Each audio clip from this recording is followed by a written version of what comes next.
Hi, my name is Adrian Cheney, and today I'm going to be discussing some field ecology basics. Field ecology focuses on the collection, analyzation, and reporting of data that you've collected in the field.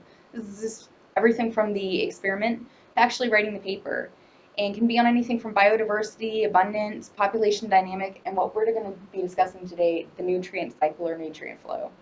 So nutrient flow, if you can imagine, is just the flow of nutrients from the bottom and going all the way around.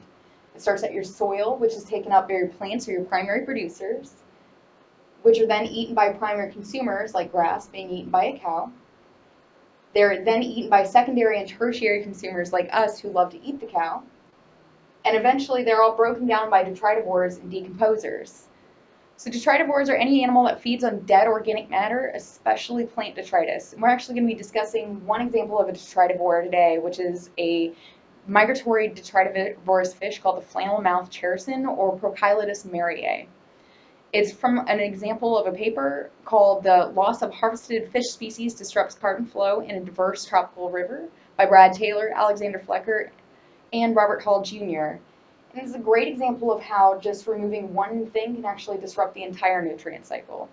The paper talks about how the loss of this fish alters the ecosystem metabolism and organic carbon flow in an Andean Piedmont river located in the Orinoco Basin and the fish constitutes 50 to 80% of the fish biomass and catch in the Orinoco and Amazon basins. They migrate into the Andean Piedmont rivers to feed during the dry season, which is about January to April, and then spawn on their way back to the floodplains in the wet season, which is approximately May to December. It's important because the migration actually aids in the downstream transport and transformation of materials. So a large-scale experiment was done to remove the species altogether by putting a 210-meter barrier, and they just removed the species from one side of the river. Then they measured the whole stream primary production and respiration of organic carbon using open channel dial oxygen change method, downstream flux, and benthic biomass of POC, which is particulate organic carbon, and calculated the organic carbon turnover length, or the average distance that an organic carbon molecule travels from before being respired. By removing the fish, they found an increased benthic particulate matter on the stream bottom and changed the organic carbon flow. The effects were equal to or greater than removing all the fish, invertebrate shrimp, and predatory fish in other streams and lakes. The POC biomass on the stream bed went up by 450, and the downstream flux went down to 60% all within 48 hours, and this lasted over 40 days. So the gross primary production doubled, community respiration was even bigger, the ratio of production to respiration decreased by 150%, and the deficit in net ecosystem metabolism was 42% bigger.